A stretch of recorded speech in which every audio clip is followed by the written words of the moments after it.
That's right, baby. We are getting our grown woman on. We are entering into our grown woman era.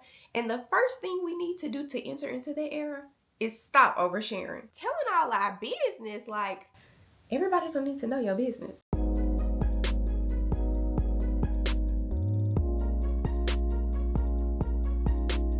Hey everybody, welcome back to my channel. I'm sitting down today. Okay, I must be want to talk about something. Do you ever feel like you're constantly oversharing and it's starting to drain all of your energy? Then this video is for you. If you're new here, I'm Alex and I inspire overwhelmed moms to rediscover the woman they were before life got so busy. And I know I sound a little nasally today, but that's because both my kids are in school and the germs are outrageous. Like, y'all already know how toddler germs are, and I'm just fighting to stay afloat at this time. Like, I cannot get sick. My birthday is next week, and I'm just thugging it out right now. I got my water. I'm gonna be hydrated. Today, we are gonna hop into 4 tips that are gonna help you set better boundaries and protect your peace, because peace is so important. Tip number 1. Trust yourself. Your intuition is just so powerful. A woman's intuition. Ain't nobody deny a woman's intuition. Sometimes oversharing can come with second guessing yourself. And what we have to try and do better is to learn to trust our gut and go with our gut. All that overthinking will lead to oversharing. Because now I'm asking my mom, I'm asking my friend, hey, what do you think about this? And what is that doing? We need to focus on trusting our intuition more. When you trust your intuition, you're less likely to second guess yourself and you will just trust your gut. Just go with your gut. Your first mind, go with that. I have definitely bounced ideas and, topics off my friends, my mom over time, because that's just what we do, right? Like, we want other people's opinions. We want to make sure that we're making the right decision. But at the end of the day, only you can make the right decision for yourself. Like, asking everybody else for their input is only going to further confuse you. Now, are you sure that you're able to determine how you feel about something versus the other opinions that you heard? Like, what's your true feeling about the situation? Assess that and then just go with that. We need to start really stop second guessing ourselves, because at the end of the day, our gut is already telling us what we need to do. We're oversharing because we're not just sticking to the facts. We have facts and we're looping in emotions and feelings to tell a story. And when you do that, you're already swaying your listener in a certain direction, right? Especially if it's somebody that's in your friend circle. And at the end of the day, that just sounds like, I want validation. Don't get me wrong. There's nothing wrong with bouncing your ideas off your, trusted circle of friends. It's nothing wrong with that. But it gets to a point where it's like, how often do you need someone else to validate your decision? Your decision is your decision, and you should just be confident enough to go with that. Tip number 2 to how to stop oversharing. Limit your emotional exposure. When we start to share our thoughts and feelings with other people, it really leaves us open and vulnerable. You are telling someone exactly what you think, when sometimes silence is golden. Silence is golden. You want to leave people wondering. You don't want to put it all out there. And I have definitely struggled with this in my youth. And as I've gotten older, my marriage really has helped me to discover this about myself. But as I've gotten older, some things are just better left unsaid. I have never been a fan of telling a person that you date every single thing about what happened in your past relationships. Like, I dated this person, I may tell you 1 or 2 things that happened in the relationship, but I'm never gonna be laying out my full relationship to my now man, because he does not need to know all that. Why would I tell my husband about how bad someone treated me, or, oh, somebody cheated on me? No, I'm not gonna play that victim role. I dated him. It didn't work out. The end. Like, I don't even know that my husband even knows the name of anybody that I have ever dated and won't. and won't. And take that, with your friends and your family as well, not just in your relationships, but think about going to work. Oversharing at work leaves you too emotionally vulnerable. You're telling people what's going on in your life, what you do. It's opening yourself up for people to form opinions about you without them even observing you. You're just telling them something and they're coming to they're painting their own picture in their heads. They're not seeing it, they're imagining it. And depending on that person's background or, you don't know what in their mind is causing them to make up whatever they're imagining about you. So it's best to just limit what you tell those people.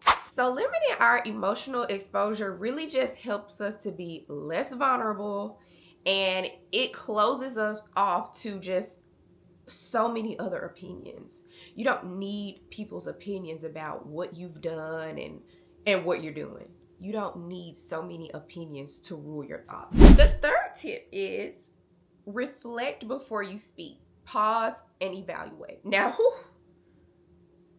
I struggle with this one too. It's like I struggle with all these, huh? Sounds like I was an oversharer, huh? Glad I'm not like that anymore.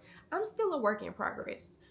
But back to the tip at hand. Pausing and reflecting is so important. Before I share something with the people that are close to me in my life, I try to think about a couple things. Is what I'm about to tell them valuable to our relationship? Does this situation affect them? Do they need to know? What is the goal of telling them this thing? When you reflect, you can say, okay, these are the 3 things in this conversation that I want to ask, I need an answer to, what have you. Keep those key things in your mind. And when you go to that person, only get answers to those 3 things that you came for. Don't go convoluting the story, telling details that do not matter. Stick to those key points. A situation happens, you sit with it, you think, okay, do I really need to share this? Okay, is this person really going to help me with this, or are they just going to give me an opinion? Or, is this going to make my relationship with this person better by telling them this? Gossip is looked at as something that you purposely and maliciously do, but gossip can also be just you talking in casual conversation with your friends. It doesn't have to be malicious. The Bible says that we should not gossip. When we sit up and talk to our friends and family about, blog posts that we've seen on the Shade Room and, what this person is doing, and they 8 to 12 kids, and did you see this? Did you see that? That's a form of gossip. No, it's not hurting that person. You don't know the celebrity that you might be talking about. And yes, it might be something funny that happened, and the person you talk to may well have seen it. But when you get on the phone and you start talking about different situations and expressing your feelings towards certain situations and giving your opinions and sharing those opinions with other people, that is a form of oversharing. You don't have to share your every thought on every situation, because feelings change, right? The way you think will change. You don't want to look back and realize that you said something so ignorant and just childish, and it's 5 years later and now somebody's throwing that in your face. Well, remember when you said, okay, I said that then, but I feel differently now. That's harder to convey than somebody saying, well, you said what you said. So just try your best to keep your thoughts and opinions to yourself, because is it valuable for you to share that with that person? Is it adding to your relationship? Is it making it better, the things that you're saying? If it's not positive, constructive, or any of that person's business, it's best to just keep quiet. And it's like I'm sitting up here preaching to myself, y'all, because like I said, I used to overshare a lot of the time. And when I look back, yes, I do regret some of those things. But I'm thankful that I have the grace from God to just have overcome. Protect your personal life. Everybody does not need access to you and your life. Everybody Everybody in your life does not need to know every detail. The person that you're sharing this information with, how long have you known them? Do you actually trust that person? Because think about it. How many times have you met somebody and then a few months down the line, you be like, ooh, I didn't even know who that person was. Keep that in the back of your mind the next time you go and share some of your personal information. You don't have to tell everybody everything. It's okay to preserve some of those things for yourself. No one needs to know how much money in your bank account. Maintaining your privacy helps you control your own narrative. You don't want people drawing their own conclusions about you because they're imagining up a story that you told. Because we all know how the telephone game works. You tell somebody one thing, they're going to tell somebody something that's slightly true, and then the further down the line it gets, now it's all just a lie. Valuing your privacy also allows the person that you're in the relationship with, whether it be platonic or romantic, to focus on the relationship they have with you and not what's going on with you, right? We want you to focus on the now and not everything that has happened or is currently happening to me if it doesn't affect our relationship. And if you do all these things, you will have set better boundaries for yourself, and it's just going to help you walk further and deeper into what God has for you as you walk into womanhood. Don't forget to like, share, and subscribe. I hope you enjoyed the content today. Let me know in the comments, what's one thing that you are going to implement to keep yourself from oversharing? Like, which one of these tips stood out to you the most? The one that hit me the most is reflection. Pausing, reflecting, then speaking. So you let me know what you thought in the comments. I'll see you guys next time.